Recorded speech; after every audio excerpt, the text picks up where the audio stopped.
नमस्कार मित्रों, जय हिंद, वंदे मातरम। मैं हूं चंद्रवर्धन और पीसीएस एडुकेयर में आपका हार्दिक अभिनंदन है। दोस्तों, काफ़ी समय के बाद वीडियो बना रहा हूं, लेकिन अब रेगुलर वीडियो जरूर आएंगे, यह मैं वादा कर सकता हूं।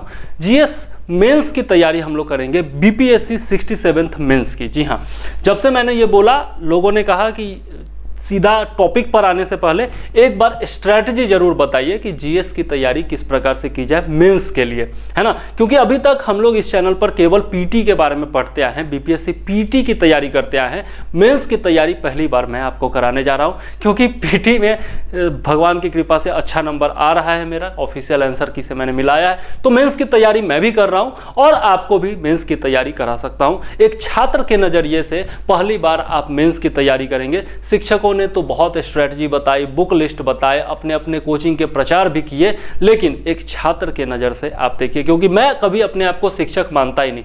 बहुत सारे लोग मुझे गुरुजी बोलते हैं, भैया बोलते हैं या फिर सर बोलते हैं, लेकिन मैं अपने आप को शिक्षक नहीं मानता। कारण क्या है बताता हूं मैं आपको। कभी भी आप जब ग्रेजुएट होते हैं या चाहे कोई भी यूनिवर्सिटी हो, कहीं से भी आप ग्रेजुएट होते हैं, तो वहां पर एक समारोह होता है। उस समारोह का नाम क्या होता है? दीक्षांत समारोह। कभी आपने सुना है शिक्षांत समारोह? नहीं। क्यों? क्योंकि शिक्षा का कभी अंत नहीं होता है।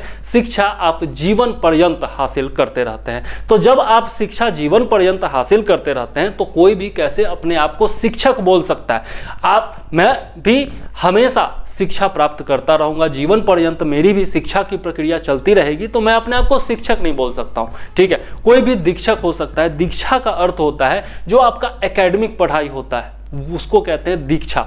जबकि शिक्षा जो होती है वो बहुत बड़ी चीज होती है। ईश्वर से मिलन कह सकते हैं, आत्मा का परमात्मा से मिलन कह सकते हैं। ठीक है, जब आपका मोह माया से एकदम दूर दूर तक का कोई नाता ना हो, जब आपको ब्रह्म की प्राप्ति हो जाए, तो उसको शिक्षा कहते हैं। जैसे कभी महावीर को प्राप्त हुआ होगा, कभी महात्मा बुद्ध को प्राप्त हुआ होगा, विवेकानंद जी को प्राप्त हुआ होगा, दयानंद सरस्वती जी को प्राप्त हुआ होगा, है ना, या फिर कालिदास को प्राप्त हुआ होगा।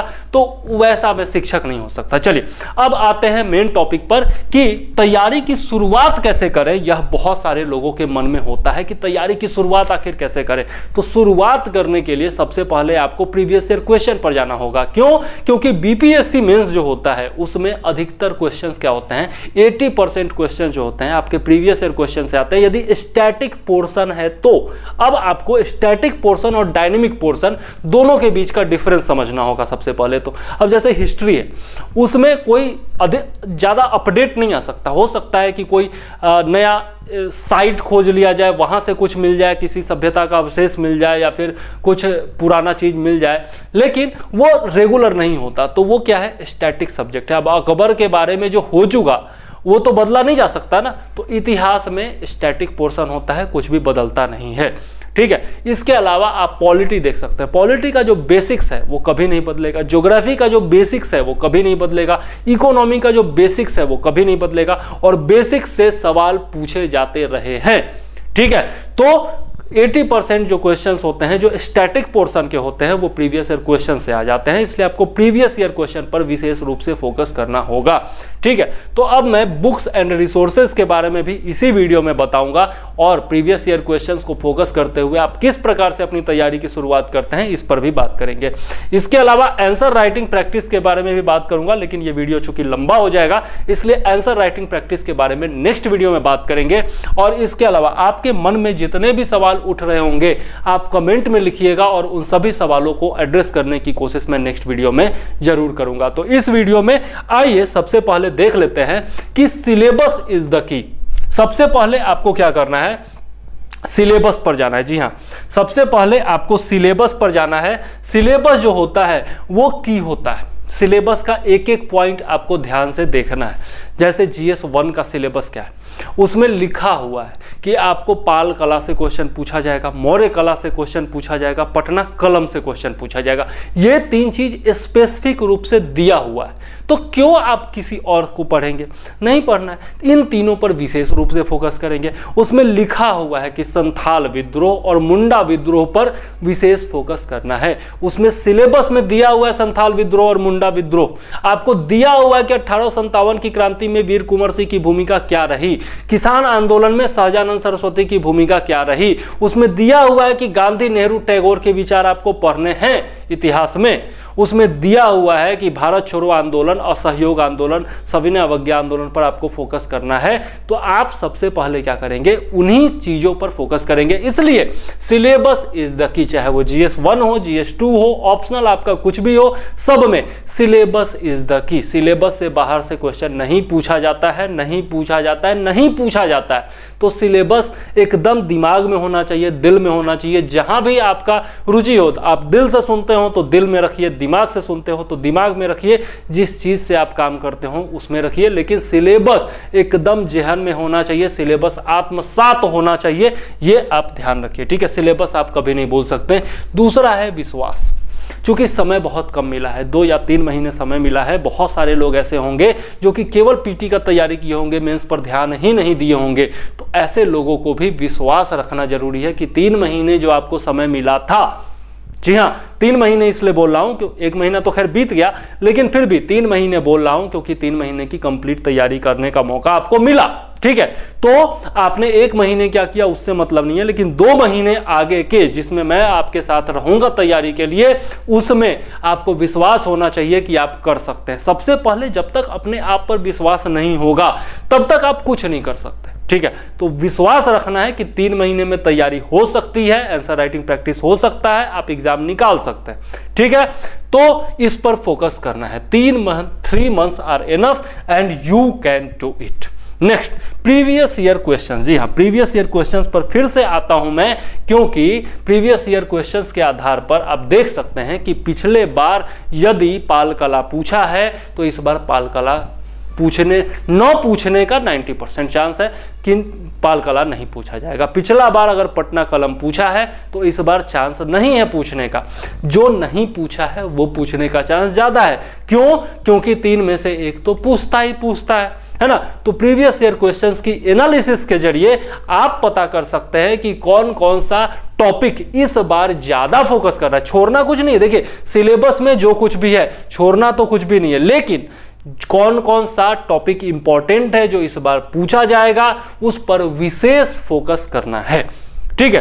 तो चलिए प्रीवियस ईयर क्वेश्चंस पर बिल्कुल ध्यान रखिए। अब आते हैं थोड़ा सा पैटर्न के बारे में बता दूं जो कि GS1 का है, ठीक है। तो GS1 में हम लोग देखते हैं क्या है कि हिस्ट्री एंड कल्चर, सबसे पहला जो सेक्शन है हमारा वो है हिस्ट्री एंड कल्चर। अब इसमें 3 क्वेश्चंस के जवाब आपको देने होते हैं। प्रत्येक क्वेश्चन आपका 38 नंबर का होता है। टोटल कितना हो गया? 114 नंबर। आपको कोशिश क्या करनी है कि इसमें चूंकि ये प्रेडिक्टेबल होता है, इसमें कुछ क्वेश्चंस हैं, 15 से 20 टॉपिक्स हैं, उनकी तैयारी कर लीजिए तो आप आसानी से आंसर लिख सकते हैं। हर एक कोई लिखता है, केवल आप ही या मैं ही नहीं, सब लोग लिखेंगे इसको। तो आप अपनी तैयारी को कैसे बेहतर बना सकते हैं, किस प्रकार से अपने आंसर को और सुंदर बना सकते हैं, अट्रैक्टिव बना सकते हैं, ताकि उस पर नंबर देने के लिए इन्विजिलेटर मजबूर हो जाए, ठीक है, चेक करने वाला मजबूर हो जाए। तो ये आपको करना है, क्योंकि आंसर तो सब लोग देंगे, सबको पता है कि क्या क्वेश्चन आने वाला है, ये आप ध्यान में रखिए। तो 114 नंबर में से आपको कोशिश करनी है कि 75 से लेकर 85 नंबर यहां पर जरूर आ जाए, ठीक है। तो इसके लिए भी मैं बताऊंगा। दूसरा होता है आपका सेक्शन DI, जी हाँ, डाटा इंटरप्रिटेशन का सेक्शन होता है। पहले स्टैटिस्टिक्स इसको बोला जाता था, लेकिन चूंकि अब डाटा इंटरप्रिटेशन के ही क्वेश्चन केवल पूछे जा रहे हैं, इसलिए इसको DI भी कहा जा सकता है। इससे आपके 2 सवालों के जवाब देने होते हैं, 72 नंबर, 36 नंबर का 1 सवाल, और ये जो है आपका तुरुप का 1 का होता है। अगर आपका मैथ अच्छा है और आपने DI बना लिया, 2 DI बनाना है, दोनों यदि बना लिया, कंप्लीटली बना लिया, तो यहां पर आप 72 का 72 नंबर ला सकते हैं। इसलिए इसकी विशेष स्ट्रेटजी बनानी होगी, इस पर विशेष वीडियो में लेकर के आऊंगा। इसके कुछ बेसिक्स जो होते हैं, परसेंटेज, रेशियो, प्रोपोर्शन या फिर एवरेज, इन सब का जो बेसिक्स होता है वो भी मैं बताऊंगा। लेकिन आपको इस पर विशेष फोकस करने की जरूरत है, क्योंकि 72 का 72 नंबर आप ला सकते हैं। और जो DI निकाल लिया, जो ऑप्शनल में अच्छा नंबर ले आया, वो BPSC पास करेगा ही करेगा मेंस, ठीक है, इंटरव्यू देगा ही देगा। और अगर खुदा न खास्ता आपने थोड़ा सा मेहनत कर लिया, खुदा न खास्ता क्या करना ही होगा, थोड़ा सा मेहनत कर लिया और आपने करंट अफेयर्स पर भी पकड़ बना लिया, तो आपको टॉपर होने से कोई नहीं रोक सकता। तो यदि टॉपर होना है, यदि पास करना है, तो यहां पर DI जो होता है वो की है, वो तुरुप का 1 का है, ब्रह्मास्त्र कह सकते हैं, जो मर्जी हो आपकी, कह लीजिए। नेक्स्ट है आपका CA and IR, current affairs और इंटरनेशनल रिलेशनशिप।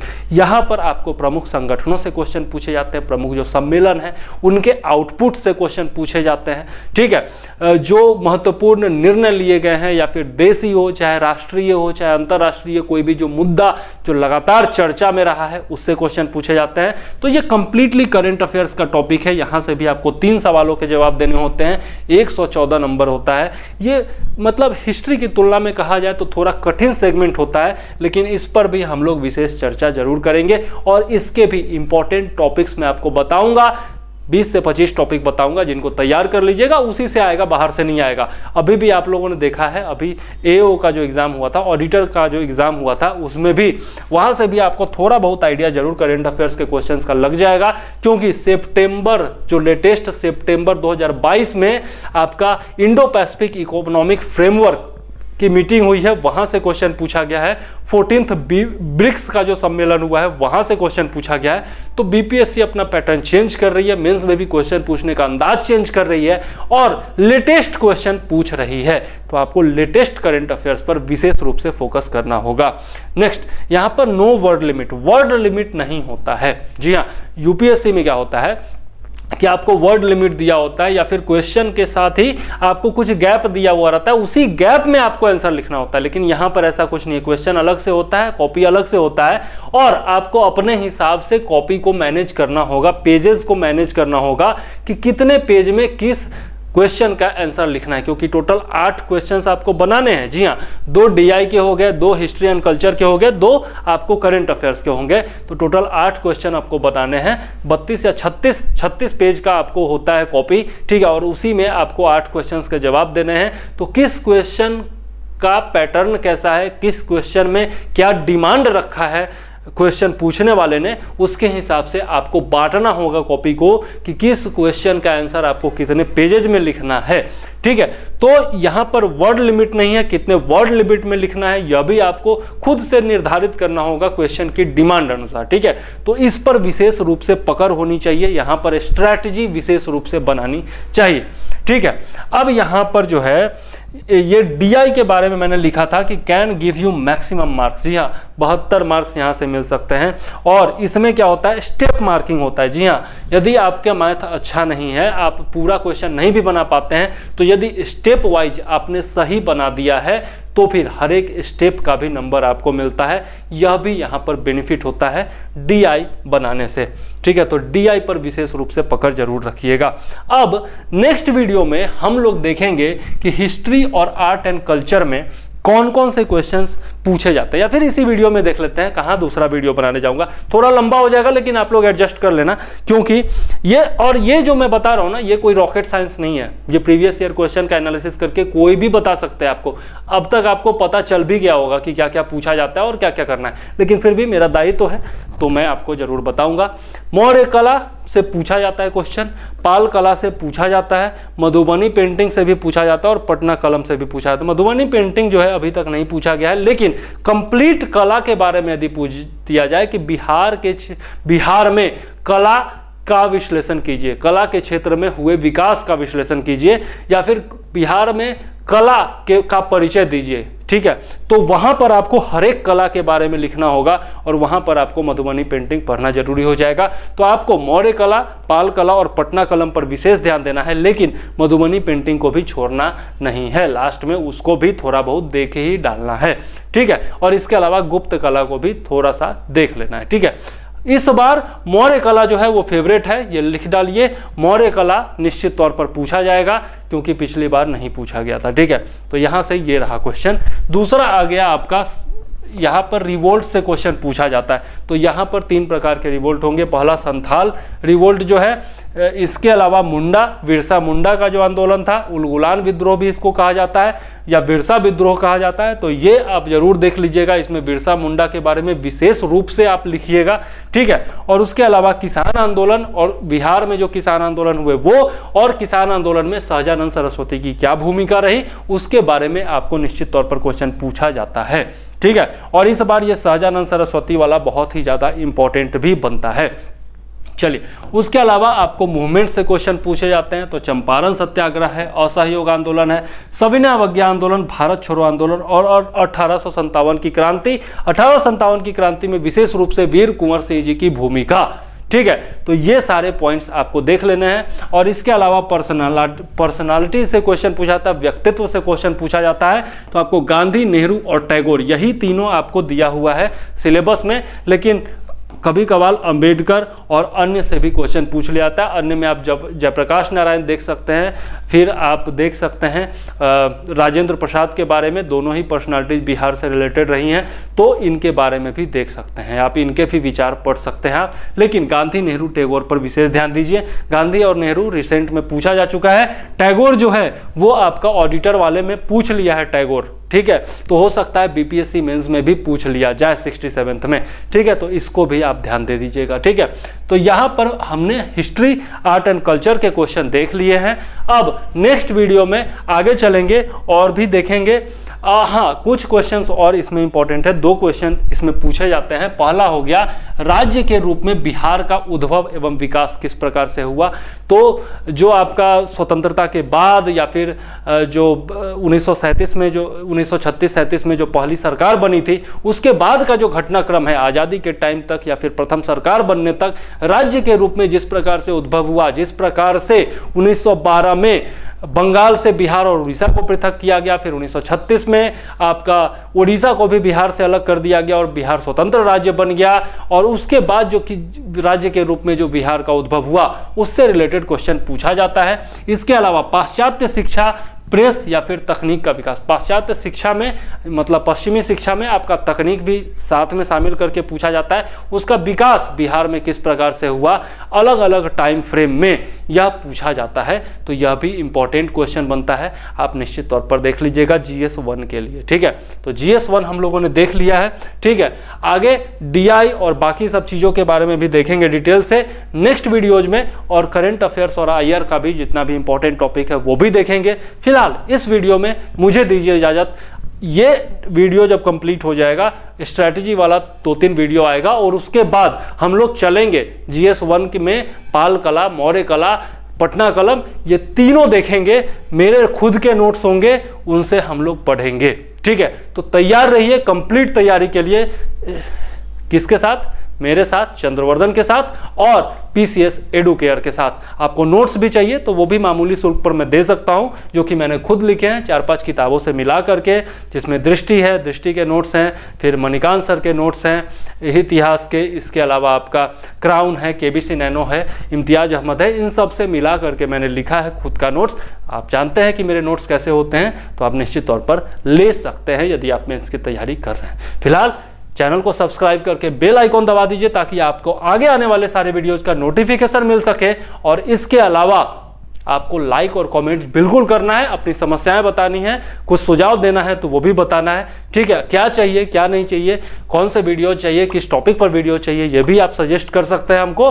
तो फिलहाल इस वीडियो के लिए मुझे दीजिए इजाजत। जय हिंद, वंदे मातरम।